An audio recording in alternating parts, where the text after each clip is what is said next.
Hey there, YouTube. So, this is the car I wound up getting to kind of drive around as opposed to the Escalade.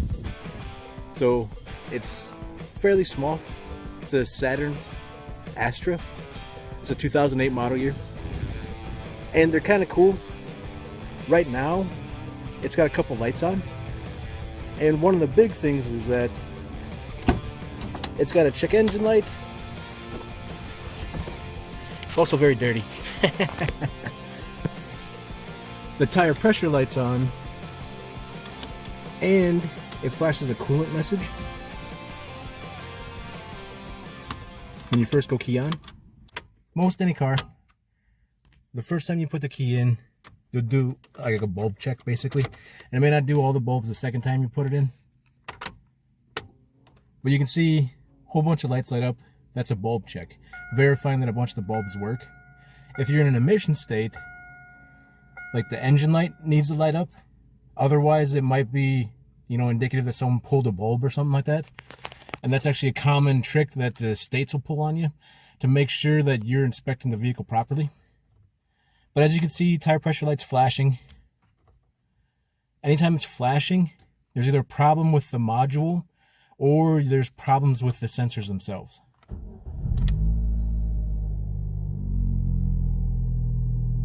Now I fired it up. Check engine light's still on. Brake light's on because I have the parking brake up. Parking brake's down. Parking brake's back up.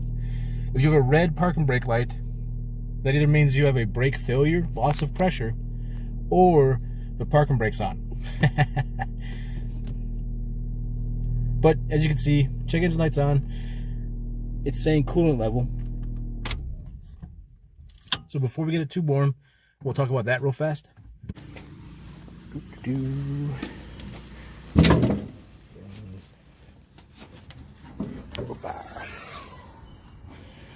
So, a lot of coolant reservoirs will have a cold fill mark, and preferably you've checked this before running. So the fact I started it just a little bit should be fine. Like the coolant pipe here is still cold. The coolant pipe here is still cold. I'm willing to bet that this is still cold, but I don't want to touch it because that's a bet you don't want to lose. But as you can see, so the coolant message was on, and you can see the cold fill line. The coolant isn't up to the cold fill line. So with it being a used car, that might make me worry that I've got a coolant problem, but it may just be that it's got a little bit, it's just low on coolant. You want to be careful because depending on the design, sometimes your cap here is more or less your radiator cap. So this might be the pressurized unit.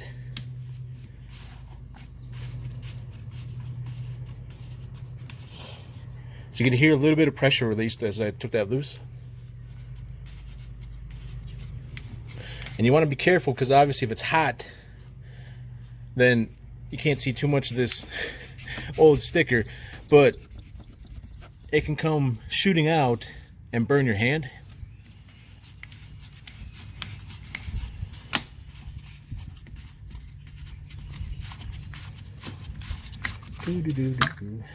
Okay, so checking the cap out.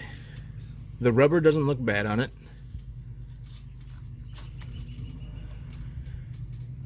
On either of those O-rings. So either this one here or that one there. Both of those look pretty good. And then if you see that little hole right there, that's so that when pressure is exceeded, your old radiator cap would have a section that would open, and then it would move it towards probably a reservoir. With these newer styles, this cap here is meant to vent to that hole there, and that hole vents right here. So basically, if this whole system overpressurizes, it'll push probably the center part of that cap up, allowing flow to that hole, and then between these two gaskets, O-rings, sealing to this down here and this up here, it'll vent the excess hot coolant back here. And then I don't see any kind of marks back here that would indicate any kind of venting's gone on recently. Same thing with this. So it looks like this is all in decent shape. So, but coolant wise, there's a lot of different coolants, but you want to make sure you put in the correct one. So the coolant that I'm going to use right now is this jug that I picked up. It's basically formulated that it's supposed to work with all vehicle coolants. Now, for this particular car, it does call for Dexcool, but again, it's a used car, and not knowing what somebody's done in the last 14 years, you don't know what's gone on. And peeking inside of here, it looks like Dexcool, so it looks orange, but very nasty. So what we'll do is we'll top it off with this everything coolant and hope for the best. And then I do like picking up pre-diluted ones, mostly because then I don't have to worry about whether or not I diluted it properly.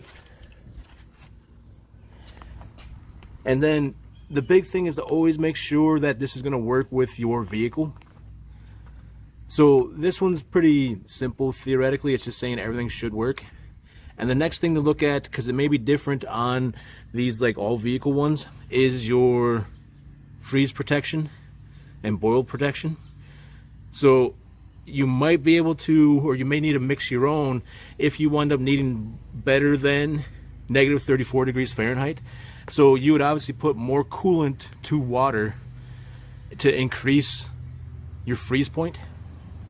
These all vehicle ones are cool to use in a pinch, but for this vehicle, it's really close to needing a timing belt. And then on this particular style of Ecotech, this isn't a standard Ecotech where it takes the it has a timing chain. This one actually uses a timing belt. So when it needs a timing belt, I'll probably replace the water pump right here, do the timing belt, and then I think the thermostat looks relatively new. This looks like the thermostat housing is what I would assume. So the thermostat might be alright, but I may wind up replacing it just for cheap insurance. So in the end, I'll probably wind up, this will probably only be in the car for maybe 3,000 or 4,000 miles before I want to replacing it.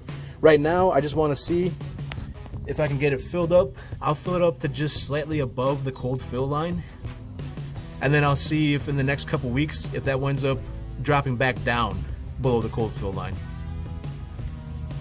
A quick tip on pouring coolant would be obviously remove as much of the foil seal as you can, and then when you pour the coolant, don't pour the coolant in this way, turn the jug sideways and tip it this way. So if you look, it looks like this particular jug has a hole right there that might allow air back into this handle.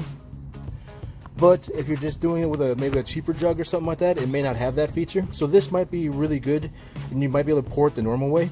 But pouring it sideways will help you control how much air gets in by maximizing the size of the spout. And it'll stop you from having like a glug glug glug kind of situation where you're just dumping coolant all over the place. I say as I'm about to dump this all over the place. So just slowly pour it in sideways, and you can see it pours in pretty easy. Almost to the cold fill line. Now it is a little creepy that this is green, but I can tell you right now, it does not smell anything like green coolant. That went in pretty good. Everything went in. I didn't get anything around it. So as far as checking this out later to see if I've got any kind of weird leaks or cracks or any kind of problems, I should be able to tell really easy. So you can see I went just a little bit above the cold fill line, and you can kind of see that I'm not on level ground.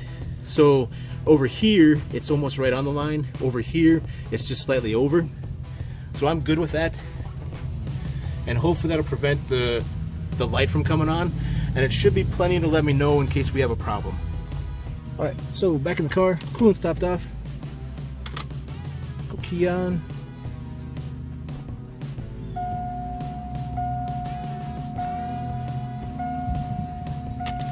Looks like everything's good.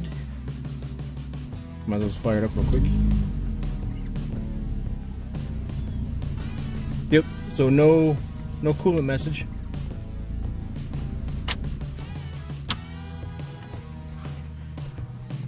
And then, well, we can talk about that later.